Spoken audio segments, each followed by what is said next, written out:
दोस्तों एक बार फिर से आप सबका स्वागत है।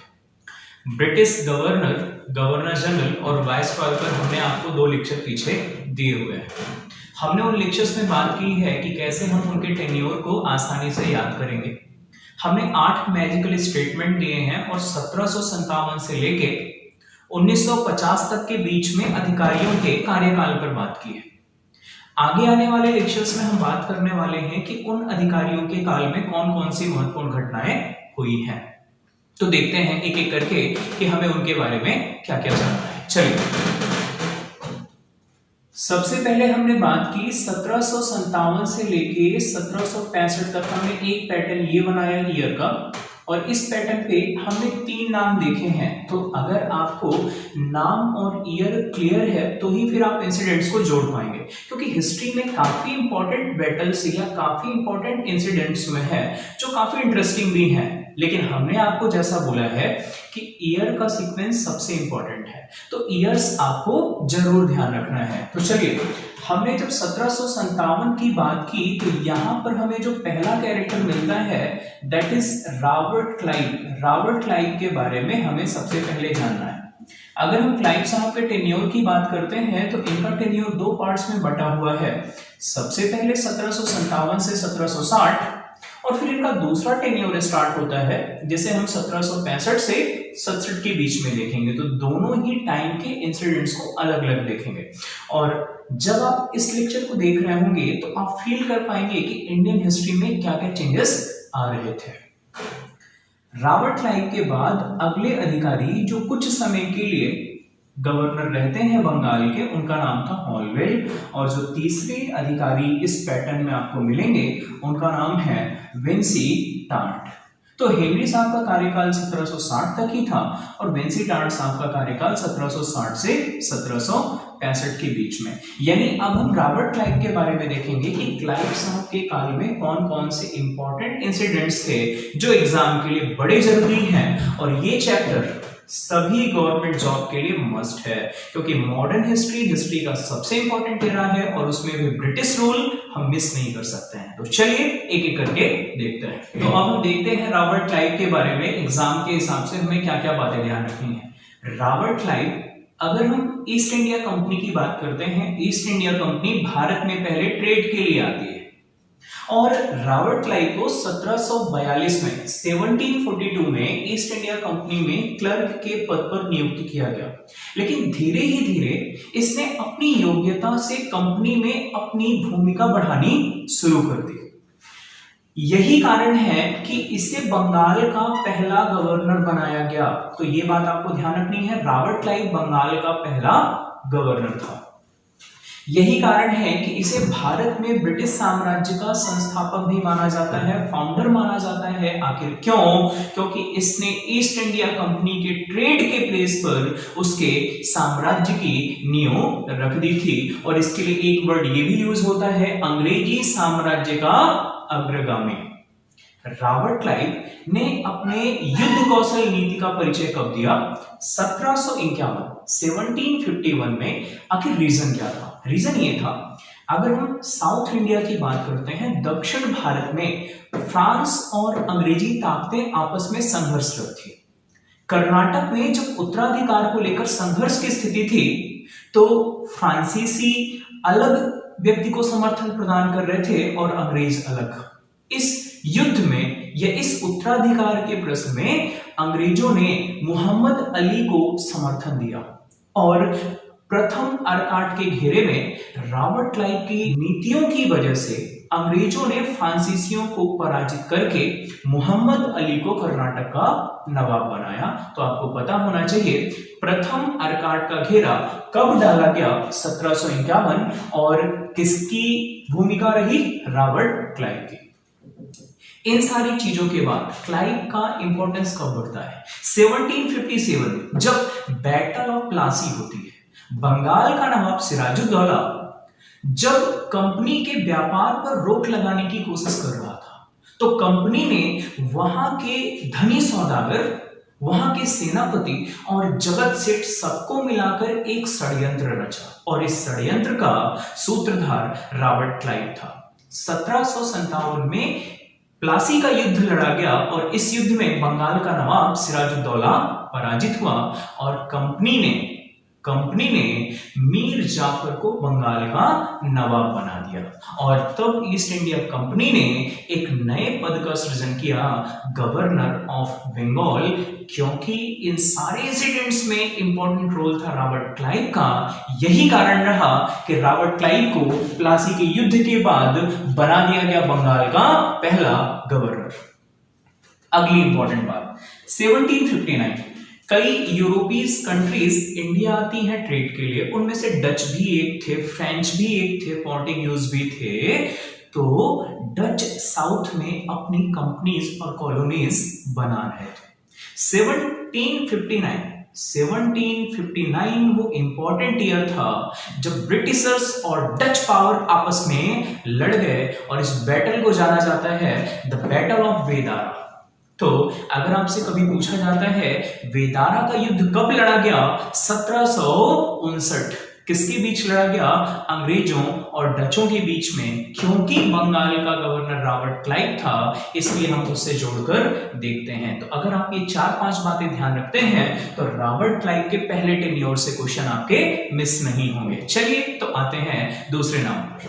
अगर हम ईयर के सीक्वेंस में बात करें, रॉबर्ट क्लाइव के बाद कुछ समय के लिए गवर्नर के पद पर आते हैं हॉलवेल साहब। तो इनको आप ऐसा ध्यान रखेंगे, सिराजुद्दौला के समय में एक घटना हुई और शायद इसी घटना ने अंग्रेजों को षड्यंत्र रचने पर मजबूर कर दिया। हिस्ट्री में काफी इंपॉर्टेंट इंसिडेंट के तौर पर इसे जाना जाता है, जिसे हम कहते हैं द ब्लैक होल ट्रेजेडी। काल कोठरी की घटना में नवाब सिराजुद्दौला ने 146 अंग्रेज अधिकारियों को बंदी बनाया और अगले दिन जब देखा गया तो लगभग 123 ब्रिटिश अधिकारी मर गए थे। तो इस घटना ने कंपनी को नवाब के खिलाफ जो है बदला लेने के लिए जो है एक बड़ी भूमिका निभाई। तो अगर आपसे कभी ये पूछा जाता है कि ब्लैक होल ट्रेजेडी के बारे में सबसे पहले किस गवर्नर ने डिस्क्राइब किया, तो आपको ध्यान रखना है कि हॉलवेल के द्वारा ही ब्लैक होल ट्रेजेडी के बारे में सबसे पहले वर्णन किया गया। तो इनके बारे में बस एक बात ध्यान रखनी है। अभी हमने देखा हॉलवेल, तो आपको ध्यान रखना है हॉल से होल, यानी ब्लैक होल जो इंसिडेंट है उसके बारे में डिस्क्राइब उन्होंने किया। जब हम विंसीटार्ट की बात करेंगे तो आप समझेंगे वासे विंसी और वासे बक्सर। ये बक्सर का युद्ध काफी इंपॉर्टेंट है, 1764 में लड़ा गया। तो जरूरी है आपको ये ध्यान रखना कि बक्सर के युद्ध के समय बंगाल का गवर्नर कौन था। बस एक क्वेश्चन ही बनेगा इससे कि बक्सर के युद्ध के समय कंपनी का या बंगाल का गवर्नर कौन था। तो वासे बक्सर, वासे विंसीटार्ट, ये बात आप ध्यान रख लेंगे। तो अभी हमने 3 नाम देखे हैं, हमने रॉबर्ट क्लाइव देखा है, हमने हॉलवेल देखा है, हमने विंसीटार्ट देखा है। तो अब हम बात करेंगे क्लाइव के दूसरे शासन के बारे में। क्लाइव का दूसरा शासन काफी इंपॉर्टेंट हो जाता है। आखिर क्यों? कंपनी ने जब ये देखा कि बंगाल के नवाब मीर कासिम ने कंपनी की नीतियों का विरोध किया और कंपनी के खिलाफ जाकर षड्यंत्र करना प्रारंभ कर दिया, तब कंपनी ने मीर कासिम के विरुद्ध युद्ध किया। और ये युद्ध इतिहास में काफी जरूरी होता है। क्यों जरूरी होता है जानते हैं। 1764 में बक्सर का युद्ध हुआ, लगभग 1 साल ये युद्ध चला और मीर कासिम का समर्थन किया अवध के नवाब शुजाउद्दौला ने और मुगल बादशाह शाह आलम द्वितीय ने। लगभग 1 साल युद्ध चला, मीर कासिम तो भाग गया, लेकिन अंग्रेजों ने अवध के नवाब और शाह आलम को पराजित करने के बाद युद्ध की सारी हानि का भुगतान करना उनके सिर पर मढ़ दिया और इसी को हम कहते हैं इलाहाबाद की संधि। युद्ध समाप्त होने के बाद जब दोनों ही पक्षों के बीच में एक समझौता हुआ तो उस समझौते को ध्यान रखना है। या आपसे अगर कभी क्वेश्चन पूछा जाता है कि इलाहाबाद की संधि किस युद्ध का परिणाम है, तो ध्यान रखना है बक्सर के युद्ध का परिणाम है। और संधि कब हुई? 1765 में। और संधि किसके द्वारा निर्धारित की गई? रॉबर्ट क्लाइव के द्वारा। और अवध के नवाब थे शुजाउद्दौला और मुगल बादशाह थे शाह आलम द्वितीय। दूसरा बड़ा चेंज, यानी इस संधि में हुआ क्या था, हालांकि हम इसे बाद में काफी डिटेल में डिस्क्राइब करेंगे, लेकिन अभी थोड़ा सा बस इतना जान लीजिए इलाहाबाद की संधि में हुआ क्या था। कंपनी को बंगाल, बिहार और उड़ीसा के दीवानी संबंधी अधिकार मिल गए थे। मतलब यहां के नवाबों ने कंपनी को यह अधिकार दे दिया था कि बंगाल, बिहार और उड़ीसा से जितना भी रेवेन्यू कलेक्शन है कंपनी राजस्व वसूल कर सकती है। मतलब कहीं ना कहीं कंपनी वहां के व्यापार और राजस्व पर अधिकार जमा सकती है। यही कारण रहा कि कंपनी ने, यानी अगर आपसे क्वेश्चन ये पूछा जाता है कि किस गवर्नर के द्वारा बंगाल में द्वैध शासन लगाया गया, तो बंगाल में द्वैध शासन लगाने वाला गवर्नर था रॉबर्ट क्लाइव। अब ये द्वैध शासन कई बार समझ में नहीं आता आखिर क्या है। ऐसा समझिए, जैसे अगर हम घर की बात करते हैं, रोल बटे हुए होते हैं, बाहर के काम पापा करेंगे, घर के अंदर का काम मम्मी करेंगे। जनरली यही होता है, किसी के घर में अलग कंडीशंस हो सकती है। तो अगर हम बात करें द्वैध शासन का मतलब ये है कि रोल बटे हुए हैं। रोल किसके किसके बीच बटे हुए हैं? कंपनी ने एक नवाब नियुक्त किया और कंपनी, तो कुछ काम कंपनी करेगी और कुछ काम नवाब करेगा। नवाब क्या करने वाला था, उस सीमा के अंदर शांति और सुव्यवस्था बनाए रखने की जिम्मेदारी नवाब को सौंपी गई, तथा जो इंपॉर्टेंट रोल था यानी सेना और मालगुजारी, ये दोनों कंपनी ने अपने हाथ में रखा। इसी को हम कहते हैं द्वैध शासन। तो बंगाल में द्वैध शासन किसने लगाया? रॉबर्ट क्लाइव ने। सैन्य नियंत्रण किसके हाथ में था? कंपनी के नियंत्रण में था।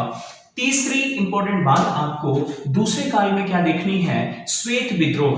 मतलब आखिर ये क्या था? रॉबर्ट क्लाइव जब दोबारा आता है, उसने ये बोला सैनिकों को दोहरा भुगतान किया जाता था। सैनिकों को जो दोहरा भुगतान किया जाता था उसने उस पर रोक लगा दी। इसका नुकसान क्या हुआ? जितने भी ब्रिटिश अधिकारी थे, ये ब्रिटिश सैनिक थे सेना में, उन्होंने इस घटना का, इस बात का विरोध किया। और क्योंकि अंग्रेज अधिकारियों ने या अंग्रेज सैनिकों ने दोहरे भुगतान का विरोध किया, यही कारण है कि इस इंसिडेंट को कहते हैं व्हाइट रिवॉल्यूशन या श्वेत विद्रोह। इससे भी इंटरेस्टिंग पॉइंट ये है, अगर क्वेश्चन ये पूछा जाता है बंगाल के किस गवर्नर ने इंग्लैंड लौटकर आत्महत्या कर ली, तो यही क्लाइव साहब हैं जिन्होंने इंग्लैंड जाने के बाद सुसाइड कर लिया। रीजन क्या था गॉड नोस, बट आपको ध्यान रखना है बंगाल का गवर्नर जिसने इंग्लैंड जाकर आत्महत्या कर ली, रॉबर्ट क्लाइव। अगर हम सीक्वेंस पे जाएं, रॉबर्ट क्लाइव के बाद हम देखते हैं वरीलास्ट और वरीलास्ट के बाद कार्टियर। तो वरीलास्ट साहब के कार्यकाल में कोई ऐसी खास घटनाएं नहीं होती हैं। द्वैध शासन इनके काल में भी जारी रहता है। कार्टियर साहब का कार्यकाल था 1769 से 72 तक। इनके काल में एक इंपॉर्टेंट इंसिडेंट होता है, आधुनिक भारत में पहला अकाल। और ये अकाल ऐसा था कि जो संपन्न बंगाल था वो टूट जाता है। 1770 में बंगाल में आधुनिक भारत का पहला अकाल पड़ा और उस समय बंगाल के गवर्नर थे कार्टियर साहब। तो अभी तक हमने 1757 से लेकर 1772 तक के बीच के अधिकारियों की बात की और उनके काल की घटनाएं देखी। 2 मिनट में अब हम उसे फिर से रिवाइज कर लेते हैं। तो अभी हमने 1757 से लेके 1772 तक की बात की है और इस काल में जितने भी ब्रिटिश गवर्नर रहे हैं उनके काल में कौन कौन सी घटनाएं हुई हैं। यहाँ पे आप 6 नाम देख पा रहे हैं और देखेंगे कैसे। जब सबसे पहले हमने रॉबर्ट क्लाइव के बारे में बात की, एक एक वर्ड्स में ध्यान रखेंगे, ये आते हैं 1742 में क्लर्क बन के। दूसरी बात हमने बताया कि भारत में ब्रिटिश साम्राज्य के संस्थापक रहे और अंग्रेजी शासन के अग्रगामी माने जाते हैं। तीसरी बात हमने बताई 1751 प्रथम अर्काट का घेरा, मोहम्मद अली को कर्नाटक का नवाब बनाया। अगला ईयर है 1759, 1757 the battle of Plassey, Sirajuddaula को पराजित किया। और लास्ट हमने देखा था 1759 जब इन्होंने बेदारा के युद्ध में डचों को पराजित किया। हॉलवेल की बात की तो हमने देखा हॉल से होल यानी ब्लैक होल ट्रेजेडी को इन्होंने डिस्क्राइब किया। जब हमने वेंसी टार्ट की बात की तो वां से वेंसी, वां से बक्सर, और कब 1764 में। जब हमने क्लाइव के दूसरे टेन्योर को देखा तो काफी इंपॉर्टेंट चीजें देखी। हमने देखा 1765 में इलाहाबाद की संधि हुई अवध के नवाब शुजाउद्दौला और मुगल बादशाह शाह आलम द्वितीय से। इसके बाद हमने देखा कि इनके काल में बंगाल में द्वैध शासन होता है। द्वैध शासन में शांति और सुव्यवस्था नवाब के जिम्मे में और सैन्य तथा मालगुजारी कंपनी के नियंत्रण में। हमने देखा इनके काल में श्वेत विद्रोह होता है सैनिकों के दोहरे भत्ते को बंद करने के कारण, और इन्होंने इंग्लैंड जाकर आत्महत्या कर ली। इनके काल में भी द्वैध शासन जारी रहता है और कार्टियर साहब के काल में आधुनिक भारत का प्रथम अकाल देखने को मिलता है। इसी तरीके से आगे भी जो गवर्नर और गवर्नर जनरल आने वाले हैं, हम उनके कार्यकाल के बारे में पढ़ेंगे। तब तक के लिए धन्यवाद, थैंक यू।